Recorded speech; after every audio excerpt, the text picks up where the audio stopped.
will be able to hear, listen, and watch. But they won't be able to join the Hangout. That's what I'm hoping. No. Okay, that's fine. We are live. They will have. Yeah, we're live now. Sorry, guys, we have some internet issues. This happens all the time. We are we're live again. Let's continue the discussion. And so, Kausar bhai, you were discussing about Three-phase model of. Yeah, let's continue that. Yeah, sure. Then we'll take questions. Okay, so let me share my screen so it becomes easy. Share my screen again. Share.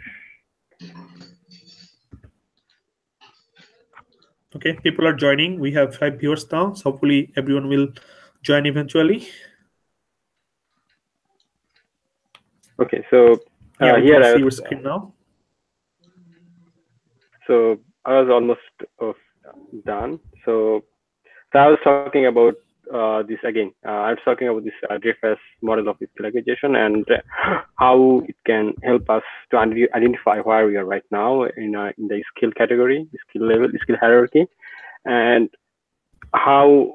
what are the question we can ask. I mean, this is where I am right now. This is the one question we can ask, and from here we can move on to our next level, and then answering this question will help improving our skill in terms of expertise, in terms of coding skill, in terms of taking decisions, and surely it will help our career too. So yeah, that's the summary of my this presentation. And again, I read this article a long time back, and this is the article I just presented to you. Yeah, that's it from me. So you can take it. Okay, we'll share the links once it's complete, and once our presentation discussion completed to our YouTube group. Our Facebook group and other areas. So let's continue the discussion. Shazad bhai, do you want to join? I mean, let's discuss something else. Yeah, sure. So I would like to add from the mistake number 1, sending resume. So as a junior developer, it is really hard for us to make connection. I understand that. So I guess resume is our first phase to our potential employers. So in that case, definitely our employer wouldn't know us. So how can we let them know what we are, how good we are, and why they should hire us? So as Bosru Bhai already mentioned, that some of the ways are contributing to the open source projects and stuff like that, and that could also be overwhelming to junior developer understanding existing code, existing open source code, well-known code. But it is definitely important to at least go through those code. Maybe you won't understand right away, but after 1 year or 2 years, you will be able to start learning it. And the sooner you start seeing these, analyzing it, the sooner you will understand this. The more you wait, the later you will end up learning about those things.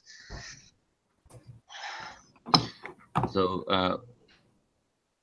there is a concept which for junior and senior, it's like complete opposite. For junior developers, you should start writing code, like as much as you can start writing code, whatever. Maybe it's just a CRUD application, just do it. Write it in Java, write it in Groovy, or any other language you prefer. Write it in Android, and just write code as much as you can. It's like it will help you to see only one thing in from very different perspective, how it is done in different ways. You can learn different design pattern by observing others code. So that could be helping for you to understand the code better. And in the case of senior, it's just opposite. Write as less code as possible. So in that case, you are going to read a lot and write very little. So this is the transformation every developer, every senior developer goes through. So initially, everyone has to write code to so that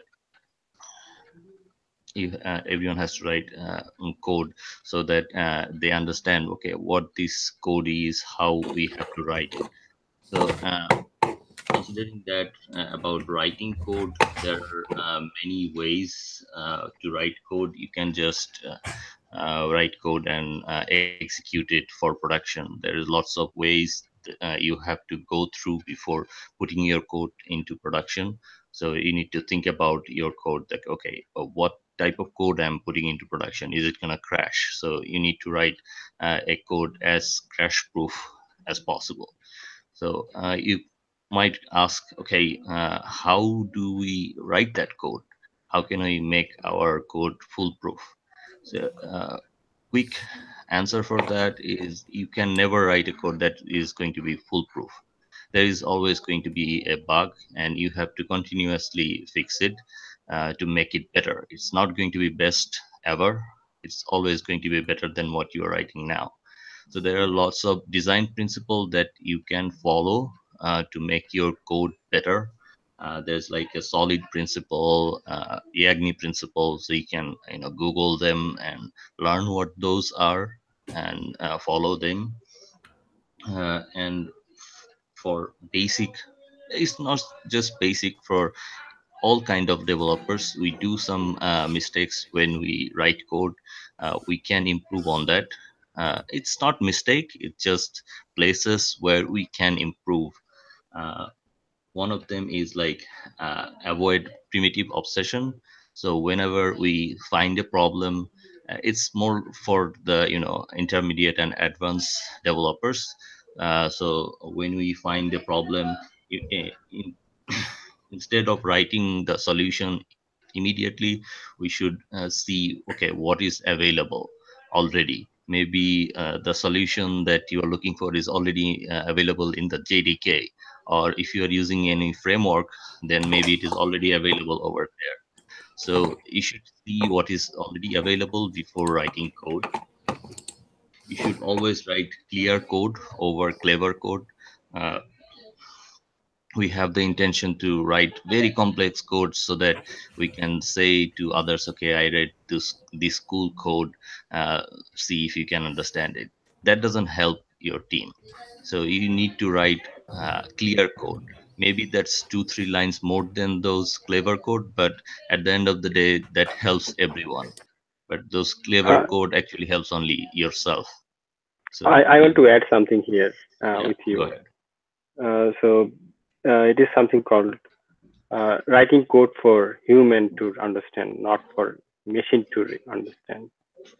So again, when we write code for machine to understand and human to read. So that's the important thing. I mean, machine will understand any code we write, but a human needs to read a clear code. So we should write a clear code so that future person who comes should be able to read that clear code. Yeah, that's it. Yeah.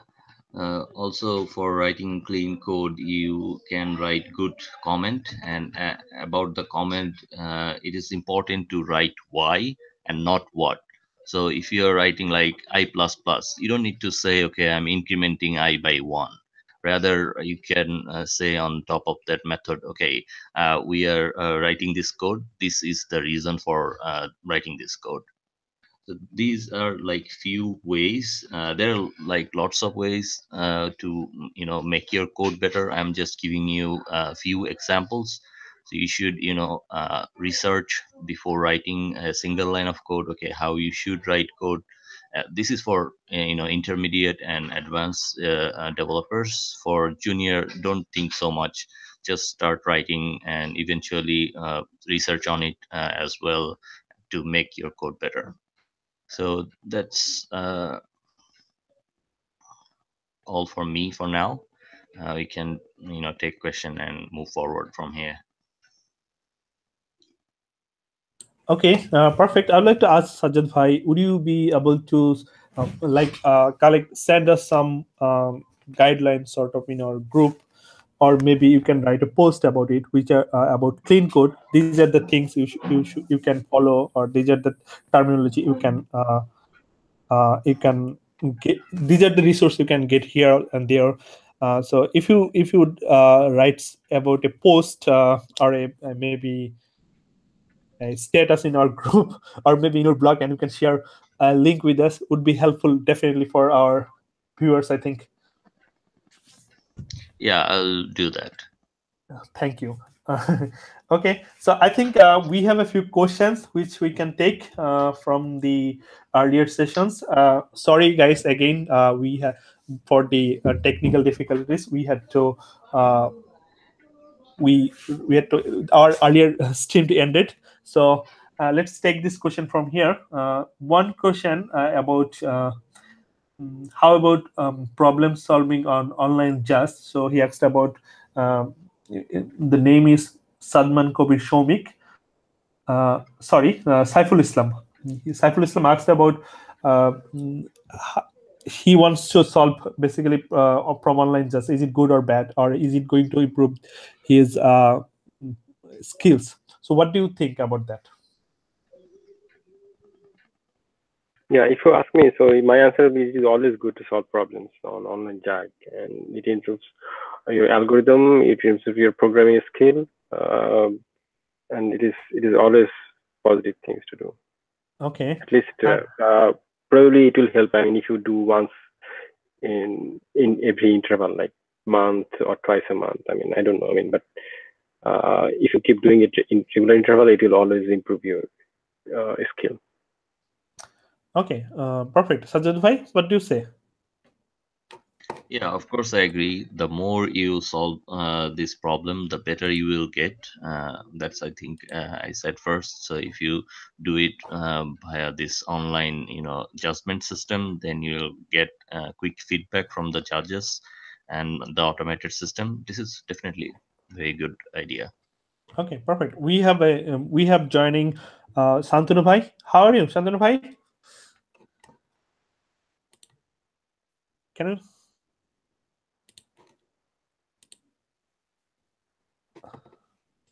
Hello.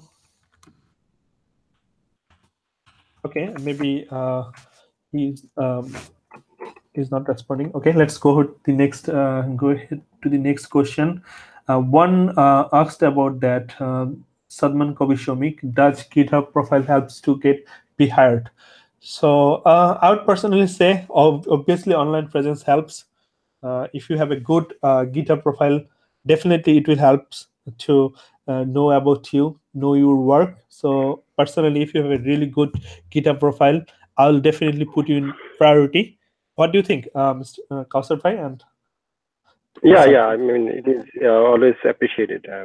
Like Stack Overflow, GitHub, or any other open source contribution. If you have, and maybe sometimes people write blogs. It always helps. It shows that you can do some stuff, and it shows what are the things you already know, and from there people can uh, evaluate yourself, evaluate some person. Okay, Yeah. perfect. So, guys, we are here for a few more minutes. So, please feel free to ask questions. We want to answer you as much as we can. So, there is another question from Abir Khan. He said, "If we are a novice and advanced beginner, that should we still write blogs?" I I would say, obviously, it will clear up your heads, your ideas, your thinking process. When you have a certain things and you want to write about that things, you will be able to know that actually, or you don't know. Maybe you need to go read, or you need to study further to come up with a better write up. So it's always helpful. And personally, I'll appreciate, and I'll encourage you to write whatever you know, what things you learn. It's always helps. It's always help you rather than helps others. So definitely, when you are going to write something, you'll put some effort on that, right? You will put concentration. You'll try to make it better so that people can appreciate. So these things help you to be better, and you will definitely do some research before writing an article. So it's always helpful. And And do you know? I want to add something too. Yeah, sure. So the thing I wanted to add here is, if anyone start writing from the very beginning level, and it will improve his writing, and if he become expert, then surely, yeah, those will be gem, I would say. I mean, anyone would love to read this article, and it will be a high quality articles when someone will become expert if he writes something. So it would be great if some people start from very beginning. Yeah, that's it. Okay, perfect. So there is another question from Hassan Nur Jaman. Uh, is there any plan to start open source project from JackBD? Is it possible? Obviously, we have planned. In fact, we want you guys to initiate. I mean, you can come up with some idea. Definitely, we always encourage that.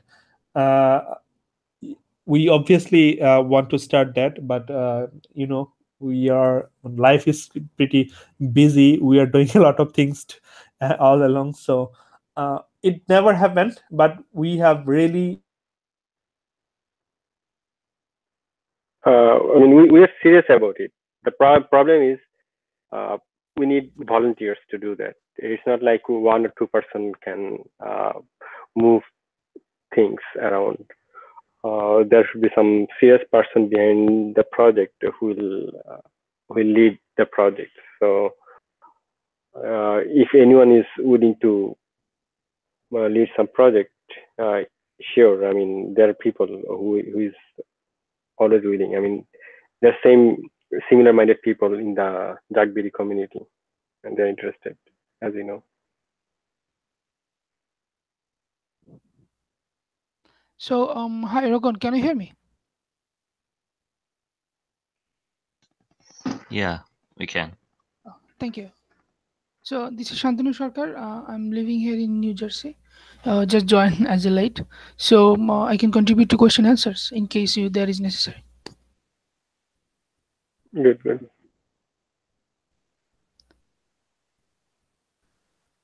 There is this question from Nazmu Sakib. Will a good final year project help me to get my first job?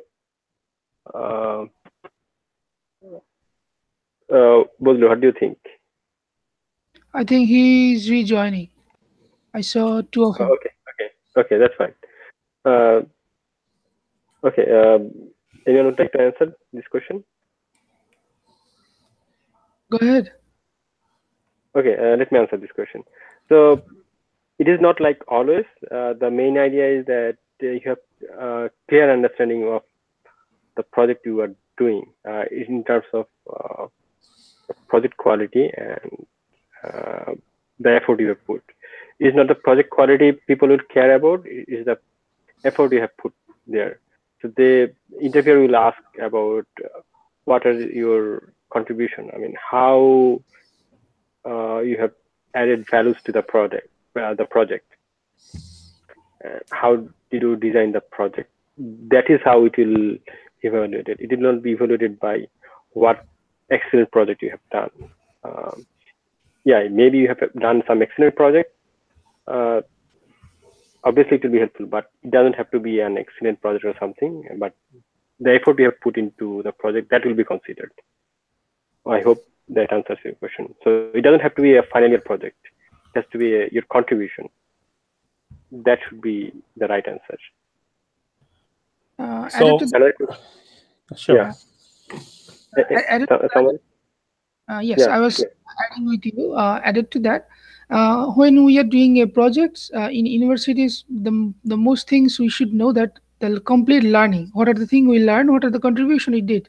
So during my interview experience last 6 years, Most of the cases people used to copy paste or even take the guidance, like there was a lead and they used to follow, which is perfectly okay, but it doesn't mean that copy paste does not make you learning. So you need to know about the coding, the problem solving, the whole architectural design, why you design it, as well as what are the problem you solve, like any school management system or any small web projects, whatever you have done, to make that your contribution and learning should be clean and clear.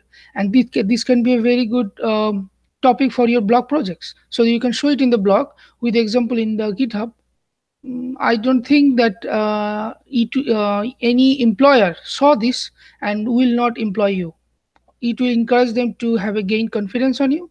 They will invest on you and you will get a good job. I agree on that.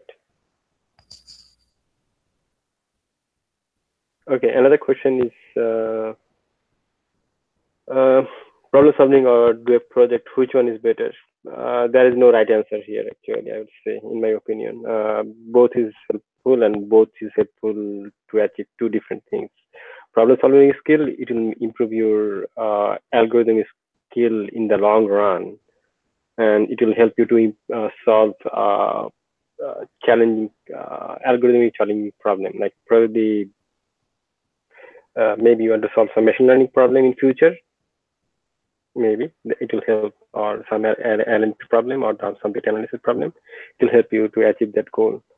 But if you keep doing project, it should help you to manage big project, do different things, probably taking care of multiple things at a time and facing customer, facing real life situations. So there is no, both is correct, and everyone is appreciated doing what he likes best. Yeah, both is actually important. There is no one. Okay. I have another questions, in fact, from the meetup page, which is, should I be expert in a single technology, or should I explore as many possible technology as I can? This is a question from, okay, I forgot the name. So let's take this question. I want to answer this. This question. Yeah, sure. Okay, so main thing is when we start our career, the main focus should be excellenting in one area. That means your vertical knowledge of an individual technology should be the depth. How much depth you can go. It might take 2 years, 3 years, 4 years. Like you have a complete understanding and full control of a single technology. After doing that, you can enlarge skill horizontally. So let's say you have learned C# for, let's say, 5 years. After that, you can jump on make Java or Python or even your Node.js, all our backend stuffs. So the main concern is to first gain excellence on one project or one technology, and then accelerate your knowledge in variety skills. Okay, so I always tell people about, yeah, sure. Others will have also the opinion, and you can also. Yeah, sure. My question, my idea is, you have to get some T-shaped knowledge, right? You have to know a certain technology too deep, like T. This is, if you see T, the surface and the leg. So you have to go deep with one technology, and you can explore some other technology like surface level.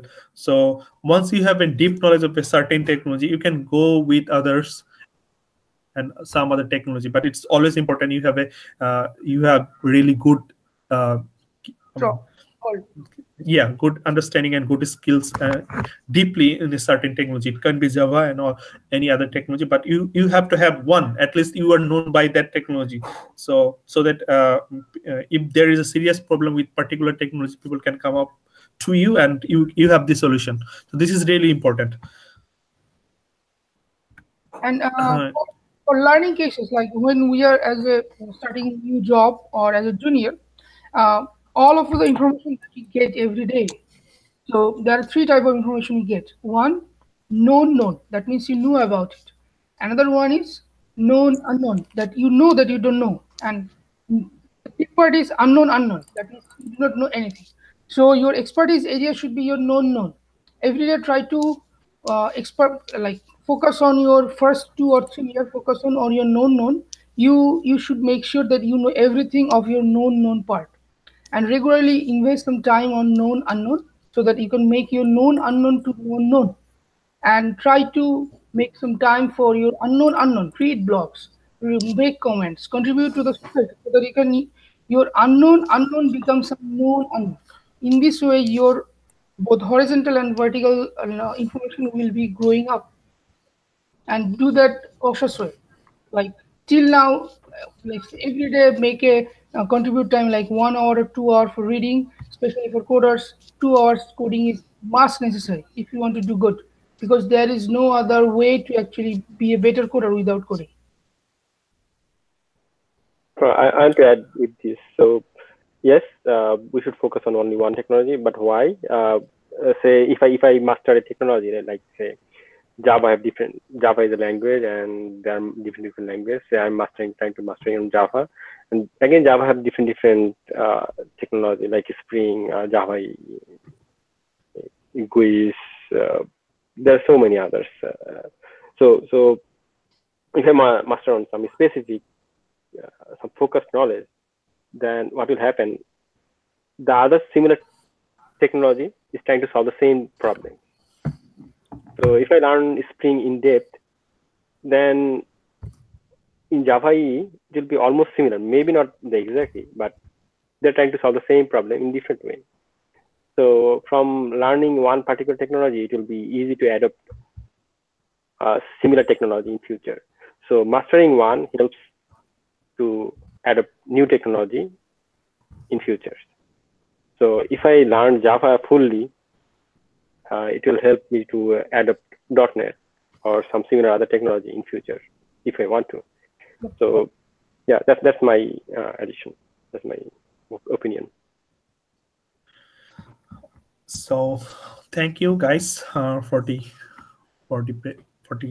joining us, and it's almost 1 hour and 15 minutes past, so we'll finish. So if you have any more questions, one or two, you can ask now, or we'll just end this session, and hopefully we'll do this sort of session again and again, and as much we can help you. So feel free to ask any questions in our JagBD groups, and while during this live session as well, so that we can get to know your problem, your challenge, what are the biggest challenges you are facing. We'll able to know more about you and your problem, and we'll able to serve better. So ask questions, feel free to communicate as much as you can, and hopefully we'll continue this kind of session future, and we're doing this bi-weekly now. So this is we're going to do again and again to help you. Okay. We have Thank you, one everybody. more questions. Yeah. I think we have one more question. Yeah. So let's take this question. Hassan Nur Jaman asked, especially if you guys can lead the project, we junior developer will very much beneficial. Okay. No, that's not a question, sort of a comment.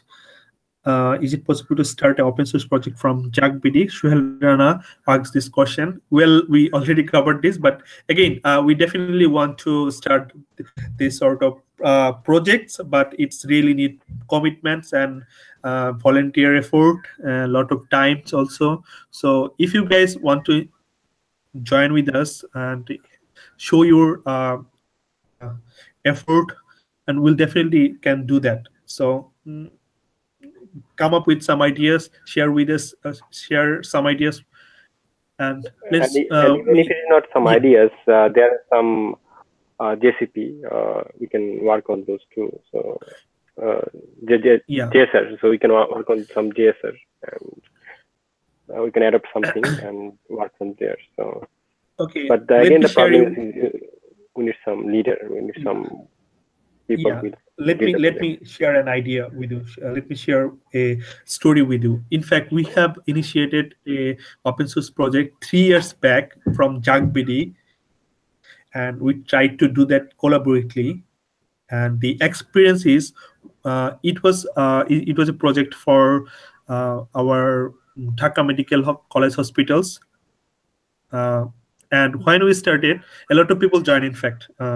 And after 2 weeks, everyone was Stop. like, they have they're left actually. So I had to pull that project alone. So this is the kind of bad experience we have. That's why we are not, we didn't do anything yet, but we definitely want to do that. But we really need to have your commitment. Actually, you are going to stay as long the project ends. So it's So really important. I have the similar experience, but in more worst way. Like I was contributing to our tester community for automation and performance projects, which are most of the cases small projects, not a big in size. So these are small projects, and after 2 weeks, I'm the only contributor. There is no one else. So this Yeah, not this works. happens. So if you guys are really committed about this, we really want to do that. I mean, it's a really great thing. Open source project is doing an open source project is really prestigious. It's carry a lot of weight in your profile, in your resume, in your online presence, whatever you say. It's really something good for your career. So if you want to commit, uh, if we see your commitment and if your efforts, we definitely want to do that. So hopefully we'll discuss about open source projects, and it's almost 11:30. Sorry, 11:20 actually. So we have to say bye for today. And thank you, Sajjad Bhai, Kausar Bhai, and Shantanu Bhai for joining us in today, and those who have joined in the to join and watched. Do you guys want to say bye? But Uh, Bye everyone, and thanks for joining. Okay. Before saying bye, I told you guys I want to share a blueprint with you. So let me share that blueprint with you. Finally, I have compiled a blueprint. Let me share that before going before stopping the broadcast. So this is a junior to master developer blueprints. I have compiled a 7 skill set and how to improve. Sort of, it's a guideline. If you follow this, hopefully you will able to achieve what you are going to achieve. So you can collect this book going to this link, masterdevskill.com/ebook. Go to this link and download this developer blueprints. It's a 2-page books. It's not a lot of content. You will just get an idea how to go through, or what to do and how to do, and what are the uh, transformation benefit you will get once you follow certain things. So hopefully you will like it and you will enjoy it. And we'll continue this kind of session in future again. And thank you everyone for joining us.